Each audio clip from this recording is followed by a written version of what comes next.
Hello, everyone. This is Mike from Dimensional Walking, and today I want to talk about. I want to talk about. And I want to title this particular video, "Aliens and Three People That Were Able to Get Inside Their Minds, or at least get close to being inside their minds."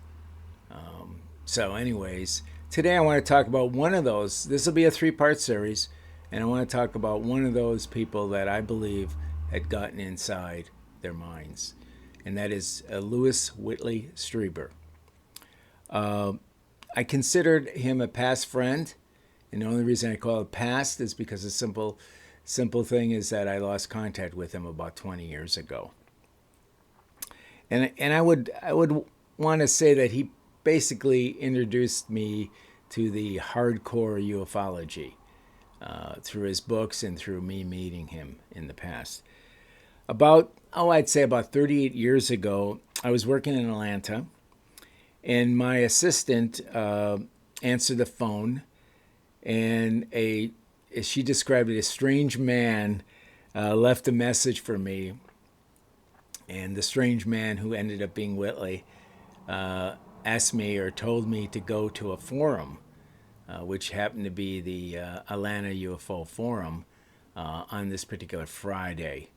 And apparently they had their speakers come every Friday, or maybe it was every other week. I don't remember. It's been quite a few years, and speak. And so I went there, and I didn't know what to really expect. It was really the first time I'd gone to kind of a meeting, conference type event. And so I don't even remember the speaker at the time. It wasn't Whitley. It wasn't Whitley at all. But he was sitting behind me. I noticed. I had seen his picture somewhere, so I kind of knew who it was. But he didn't. I didn't approach him, and he didn't approach me at that time. But he was there. He was definitely there, observing the crowd, which I've come to find out over time, over several years, that I kind of actually I started helping a little bit, who with the host, with the forum itself. And so Whitley, on and off, would be in the background, or I finally got to meet him. So it was pretty amazing, I guess, to say the least. So I would say that Whitley. Like I said, I went to this forum, and basically I got hooked on the hard stuff, the real McCoy stuff. It was an amazing forum. I ended up kind of using it to model my forum in New Mexico many years later, the New Mexico UFO Paranormal Forum. So later I exchanged several letters with Whitley, and again we personally met at three lectures and conferences. So let me give you a little background on Whitley. He always liked to be called Mr. Strieber. That was his own personal desire. So whenever I addressed him, I said Mr. Strieber. It felt a little uncomfortable because I let him call me Mike and not what my last name is. So Whitley has done over 25 books. Some of them are fiction, some of them are nonfiction, and some of them are more recent ones are fiction, nonfiction. Okay, most of them deal with alien type subject matter. Some of them are dealing with outside of that, more of a paranormal theme to them. And probably his first book, his first famous book on UFOs and aliens, was Communion. And many of you will recognize the cover of it because it has the iconic gray alien face on the cover, which is quite striking to many people.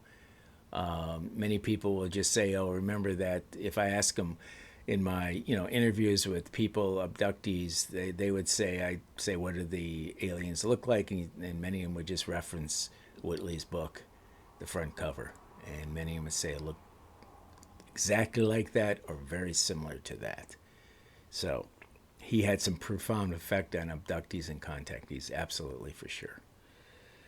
So again, the book was a response to his encounter, his abduction encounter, out of his upstate New York cabin. He had a cabin off in the woods. Apparently, it was a very cool place, but that's where he claims he had an abduction. And so he called the aliens visitors, and that basically left what they were open from a standpoint, their origins open to either they came from other worlds, they possibly came from our world, they possibly came from our minds, possibly came from parallel universes. He didn't really know, and he kind of left that very much open. So he continued his journey, his writing journey, on 3 books that I'd kind of put together. One was called Transformation, the other one was called Breakthrough, and the other one was called Secret School, or Secret Schools, I believe. So initially, Whitley's feelings towards the aliens was very neutral. It almost was unknowing. He didn't really quite know what was going on with them, what their motives were. And that carried through at least three or four of his books. And you could even feel that through his emotions, they bled through on what he was writing on the pages of these books. And in the last book that I mentioned, Secret Schools, he actually started believing they were good guys, totally good guys. And Secret Schools basically is about these groups, like when you're, some of you will understand exactly what I'm going to tell you. Is it was like these kind of groups that people would get together, especially if you're young, and maybe they're often, maybe out in the woods, or maybe they're in a kind of a little tree house, or maybe they were in a basement somewhere where just kids were, basically. And it was a place where there was a lot of learning going on. And in this particular case, the learning happened to be there also was a alien involved with the learning that would come and join the group of kids, okay? And they would be taught all kinds of really positive, good things about the universe. And it's pretty incredible stuff. And I'm probably going to do a separate video on it down the road on Secret Schools because of my own personal experiences. So when Whitley got done with that book, it really has a great feeling and a great emotional feeling that it was all good. It's all good. Many of them are here for the good. Well, that doesn't continue as we go on. Now, let me also mention this. Whitley, during this time frame, after he wrote his first book, Communion, I think it was probably about 5 years later, I got a letter from him, a very emotional letter. He felt kind of confused, conflicted. I think he was back at his cabin. He was having some, maybe some flashbacks, and had given me some pretty major detail of what was going through his mind. I'm not going to share all that with you. It was a personal letter between me and him, but it was quite fascinating. His feelings, what was going on, and he was starting to change a little bit on how he felt about the aliens and what he called the visitors. So, anyways. So in more recent books, The Greys, and I think another one was called the 2012 War for the Souls, which he now has converted those to what he calls fiction, nonfiction books, genres. And one of the reasons, and that's a very interesting term, I think one of the reasons that Whitley did that, because some of his previous books were there was starting to be some blowback from people, and he believes some of it was from the government itself, because I think my feelings were he's getting too close to some really fundamental truths about the aliens, and again, inside their minds, possibly. And so he needed to cloak this a little bit to make it look more fictional, even though I know after reading it they were nonfiction.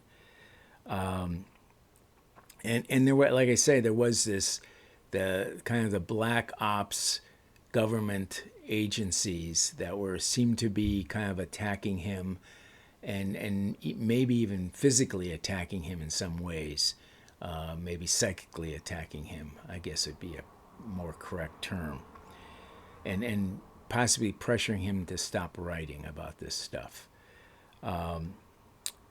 So there was a shift towards the end of his major push in writing books, that there was a look that things were, maybe the aliens were getting a little darker, or at least his feelings were getting darker about them.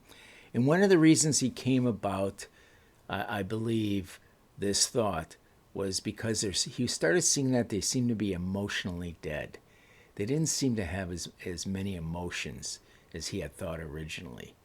And his feelings were that this was dangerous, because without emotions, he felt, and I agree with him, there's no love. If you don't have some emotions, you cannot experience love. And without love, mankind could not prosper, or even survive.